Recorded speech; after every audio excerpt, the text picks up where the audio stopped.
초콜릿은 달콤해 달콤해 달콤해 오렌지는 상큼해 상큼해 상큼해. Hello, hello mga langga. Good morning sa atong tanan. Salamat in taon nga nag-init na jud siya. Thank you very much. Magtagalog daay ko. So yun po nagpapasalamat po ako dahil uminit na talaga sa amin. Sumikat na yung araw. Ayan. Sa ngayon po, ang content po natin ay ayan lang po. Sa Tagalog yung magbisak. Puputulin ko lang po yung mga kahoy na yan kasi kinuha namin yan doon sa may kabukiran kasi nga walang kahoy dito sa amin. Tag-init na kaya ayan, pinutol-putol ko na at ibibilad kasi nga wala kaming pang saing. Mahal ang kuryente ngayon kaya kailangan tipid-tipid tayo. Ayan, nagpuputol nga ako ng kahoy. Medyo hindi pa tayo bihasa sa pagpuputol kaya minsan bumabalik din sa akin yung kahoy. Kasi nga hindi pa tayo bihasa. Ayan. Pasensya na po kayo kung binoise over ko na lang kasi ang haba po talaga nito. Kaya ayan, fast forward ko na lang para mas mabilis. At hindi kayo mainip sa aking mga ginagawa. Ayan. Nagpuputol ako ng kahoy kasi nga mainit na. Tsaka pahirapan pa ako ng paghatak niya, no? Tingnan nyo. Ayan. Kasi dito talaga sa amin, kahoy talaga yung aming ginagamit. Kasi nga, pag gagamit ka ng rice cooker, ang pangit po ng lasa ng kanin. Kaya kailangan talaga, pakuluan masyado sa kahoy para masarap yung kanin, masarap din yung kain. Ayan. Kaya pag walang kahoy talaga, lalo na pag tag-ulan, pag walang kahoy, naku, napakahirap magluto. Paano namin niluluto saksak ng saksak sa kuryente. Magastos, doble yung gastos. Puti na yung kahoy kasi makakapagtipid pa kami. Ayan. Guys, tipid tips po ito sa atin. Mga langga, mga lalabs. Minsan kaya medyo makulimlim, minsan umaaraw, makulimlim na naman, umaaraw na naman. Mamayang hapon po talaga, uulan po talaga ito. I'm sure. Papakita ko sa inyo mamayang hapon kung ano yung klima namin dito. Kasi nga pag-araw hanggang alas 12, mamaya-maya mga alas 3, makulimlim na. Yan.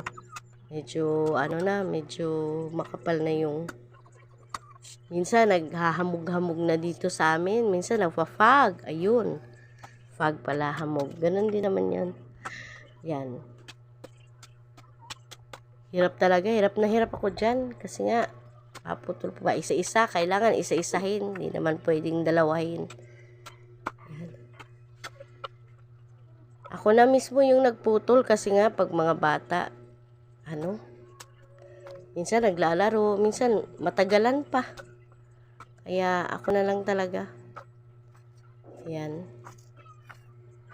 Pasensya na po kayo sa buses ko kasi talaga inuubo ako. At saka sinisipon. Dahil sa panahon nga ngayon, nagbabago yung panahon. Parang tayo lang. Noon, ang sexy pa natin at saka malakas pa yung katawan natin. Ngayon, matanda na tayo, mahina na. Sakit na sa balakang. Kaya, ganun din yung panahon. Pa-change lang. Diba? Humuhugot ka na naman, Ellen. Yan. Ala, sige, bisak-bisak mo na. Yan. Ayan, yung mga alagang mga manok ko, ayan. Ang kagandahan kasi dito sa bukid, dito sa sa bundok, masarap yung hangin, walang polluted. Oo, walang polluted air. Kaya maganda dito tumira, peaceful, walang maingay. Yung naririnig mo lang, tiktilaok ng manok at saka yung aso pag tumatahol. Ayan. Sakit na yung balakang yan, kala nyo lang ha. Wawalis-walis, ayan, linis ng kalat. Kasi nga pag nagbisak tayo, syempre may tira-tira, kailangan nating walisin. Saka hindi lang yan, meron pa akong mga, may mga kahoy pa na binisak ni Mister. Yan, ibibilad ko pa yun.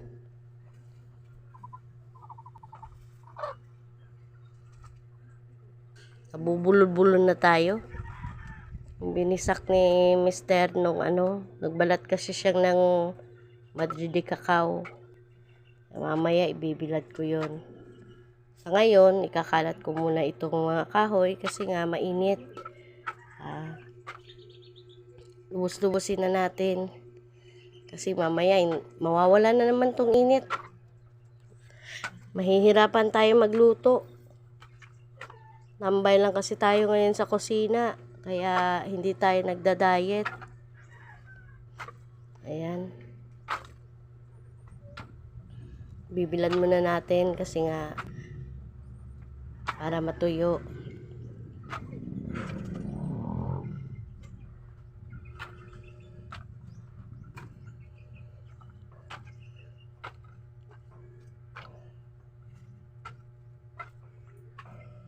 Yan, kalat mo pa, ikalat mo pa talaga. Yan. Masakit na yung balakang yan.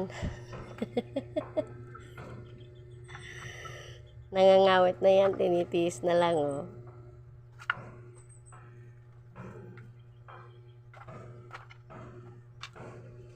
Sobrang taba ko na kasi, kaya medyo weak na yung katawan natin. Kahit anong challenge ko sa katawan ko, hindi ako pumapayat.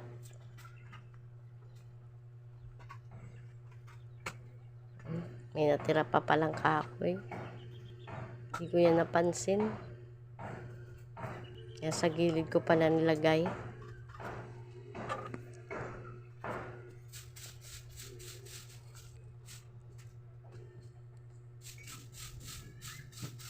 Yan, walis kasi nga makalat. Makalat yung mga bubog ng kahoy. Ayan. Sa bandang gilid lang yung dirty kitchen namin kasi nga mahirap lang kami. Wala pa kaming panggasol. Pag may panggasol na, ayan, medyo makaangat-angat na tayo sa buhay. Pero sa ngayon hindi pa kasi taghirap pa ngayon, mahal na yung bigas eh. Kaya nga mas masarap talaga sa kahoy magluto. Kasi nga pag sa kahoy tayo magluto, pansinin nyo.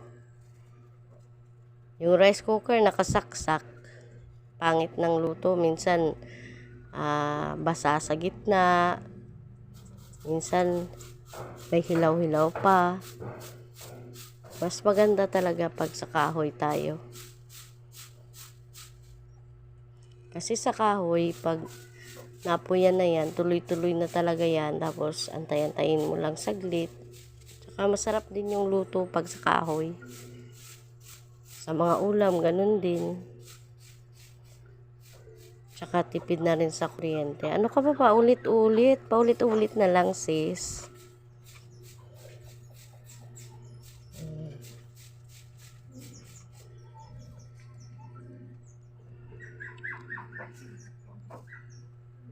Ang ingay pa talaga ng mga aso ko, sobra. Ayan, magbibilad na si Madam. Ayan, magbibilad na si Madam Ellen. Ayan po, yung mga anak ko bumibilis tindahan. Nagbayad pa po yan ng utang. Oo, kasi marami akong utang. Kaya baka naman pautangin nyo ako. Joke lang.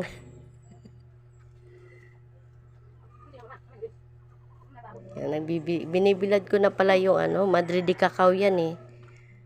Maganda yung Madrid cacao kasi nga maganda yung kahoy niya, mabaga. Yung buyo-buyo, ganun din naman. Pareho lang yan sila. Pasensya na po kayo, maingay yung marami kasing mga aso dito sa amin.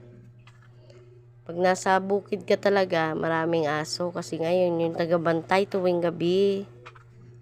Lalo pag gabi na, kailangan marami kang gwardya.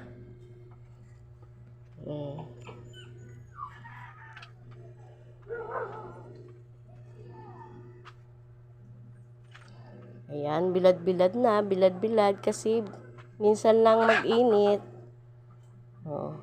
Uminit. Mag-init talaga. Uminit. Laging naulan. Maganda po yung yung clouds at saka maganda po yung langit ngayon. Hindi po talaga nagsusungit. Ayan, mamayang hapon magsusungit na naman yan. Kala nyo lang.